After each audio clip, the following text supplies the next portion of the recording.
If we go back to the idea of perfection through the eyes of the judge, if I live up to every expectation, then I am worthy of my love, and I've got nothing but praise, conditional though it may be. But if I say the beautiful image of me, Miguel Ruiz Jr., is to weigh 180 pounds, which I'm not sure how much that is in kilos, 180 pounds. I look like I was when I was 23 years old, and I have a full set of hair.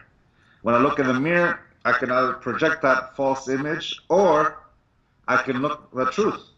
But here's the thing. If I see the truth and I look at myself and I'm like, I'm too ugly. Well, look, I don't have that full set of hair. I don't weigh 180, I weigh 200 pounds. And I'm 37 years old, not 23.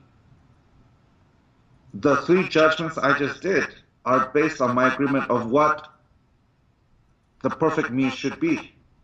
I create this false image of myself and I compare myself to that image, an image that was shaped by my own agreements and the reflection of everyone around me.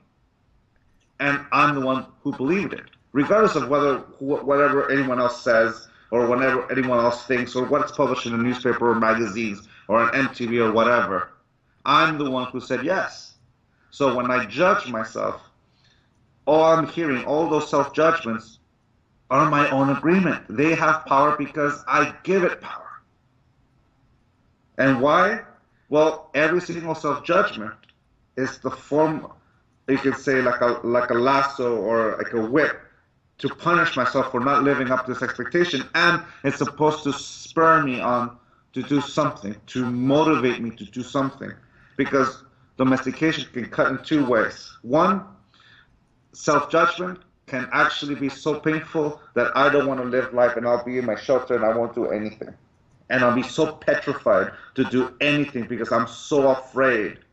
Or I don't want to ever feel that pain again. I'm going to do this so I'll never feel that judgment again. This is the reason why we use domestication, or at least why parents use it, because when we motivate our kids with this system, they can either sink or they can do good because they don't want to feel that pain or that pressure ever again. The thing about it is that once you reach that image, some people reach that level of beauty. Now the hardest part is staying there. And if they stay there, if they fall off that image, if they also start aging, also they no longer have the power of staying in that image of what beauty should be, then they start judging themselves. How could I have done this? I was perfect. I was perfect. Even if you succeed, eventually we can't keep it up forever. And that's, you can say, a condition, a part of our domestication. You can say with the four conditions for the four agreements. I can shape myself to be all four, and as long as I live up to the four agreements or the four conditions, that I am worthy to call myself Don Miguel Ruiz. And if I don't, if I take things personal, or I don't do my best, or I make an assumption, the judgment is there in the same aspect, in the same element.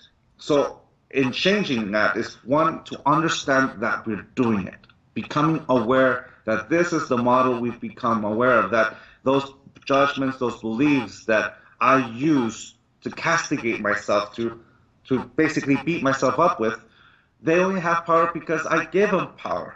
Yeah. The thing is, if I accept myself for who I am, to love myself unconditionally, first comes with this one. My life is worth something.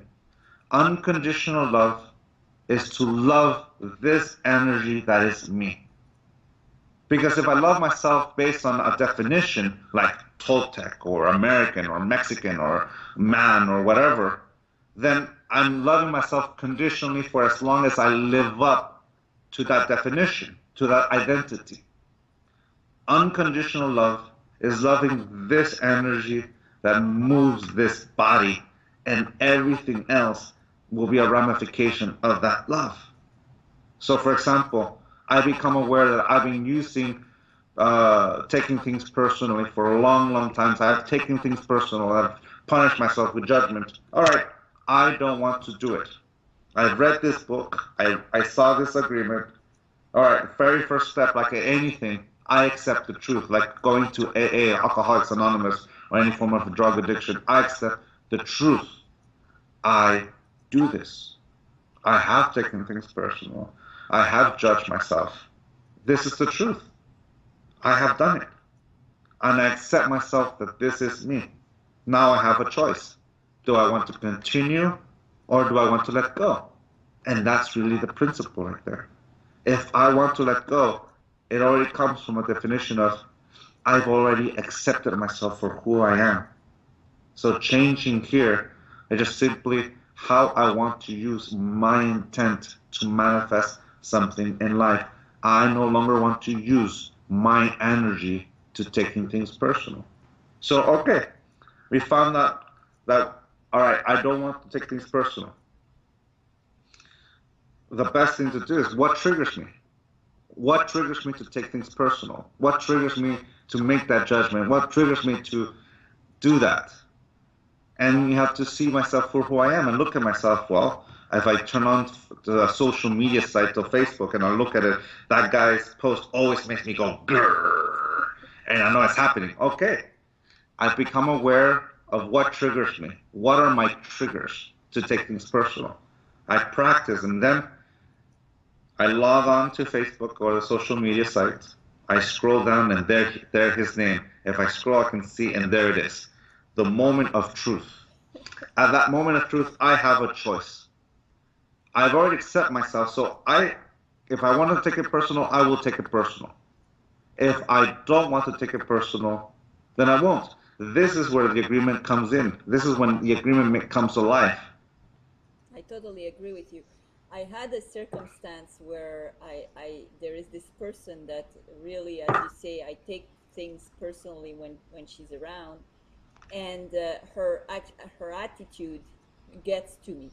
And it was funny because of course, I have the choice to confront, not confront. I have the choice to even be in the environment of that being or not, but I choose to be next to that person voluntarily.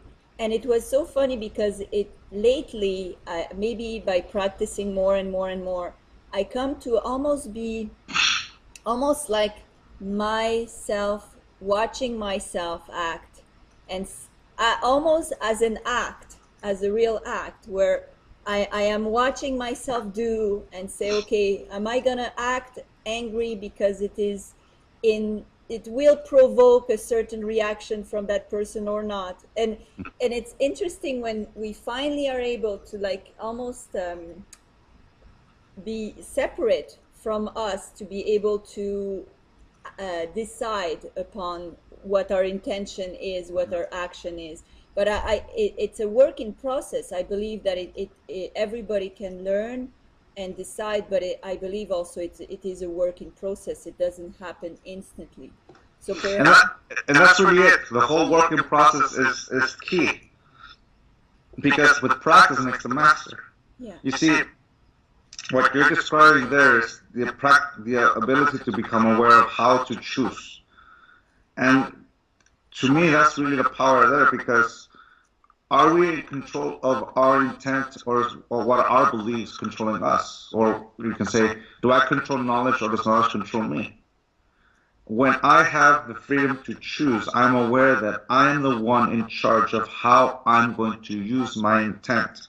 If I'm going to take it personal from that person or from this comment, I have control of doing that. If I don't have control, then my beliefs are controlling my actions. Like, it's basically my beliefs are controlling this marionette that is me. And who is controlling me, life, or my beliefs? And that's the thing. Becoming aware, one of how you described it, the trigger, being around this one lady, or with me with a Facebook, then we have that choice.